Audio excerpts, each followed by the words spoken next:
The National Investigative Task Team's preliminary report is expected to be handed over to Basic Education Minister Siviwe Gwarube, but it will not be made public for now.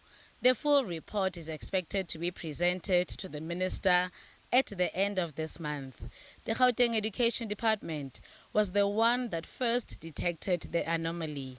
The anomaly was identified in the 6 English Home Language Paper 2 scripts, where candidates' responses were actually close to resemblance to the marking guideline, so which the problem emanated from there. The Gauteng Department of Education officially alerted the National Department of Basic Education on the 2nd of December to an unusual similarity between answers provided by a candidate with the answer provided in the marking guideline for English Home Language Paper 2. This raised an immediate red flag and triggered what we call the standard protocols, starting with a preliminary investigation which confirmed that a breach had indeed occurred in respect to a few of the exam scripts. This detection that was made early in the marking process prompted a joint preliminary investigation. This skill of marking plus our robust marking regime involves not less than 5 layers of quality assurance was how we were able to pick up the anomalies.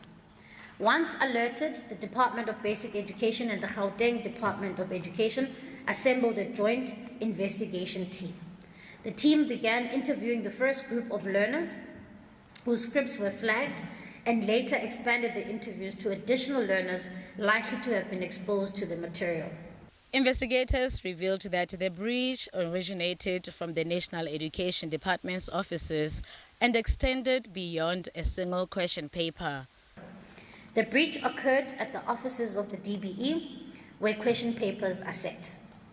Of the 162 papers that we had set, 7 papers were accessed prior to the examination.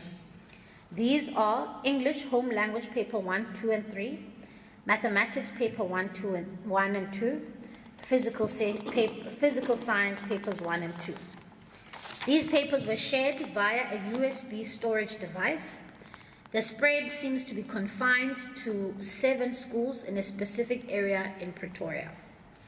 At this stage, there's no evidence to show that the breach has spread beyond this localized area. However, we are continuing our investigation. The culprits were identified. Our systems are robust.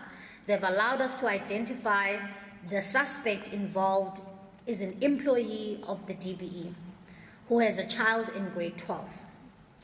Evidence suggests that she received the question paper from another DBE employee who works within the examination unit. Those behind the matric exam scandal have been reprimanded. We are deeply outraged by the Pretoria matric cheating scandal. It should be very clear at this point that those entrusted with the exam security have betrayed learners and undermined public trust. Whilst we welcome suspensions of those who are involved, real accountability and criminal consequences are necessary. Innocent learners must be protected against acts of misconduct by adults.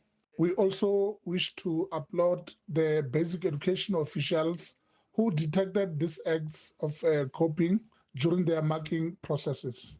When the full investigative report is submitted to the minister at the end of this month, it will be up to Gwarube to decide when it will be made public. Refilwe Mekwa, SABC News, Johannesburg.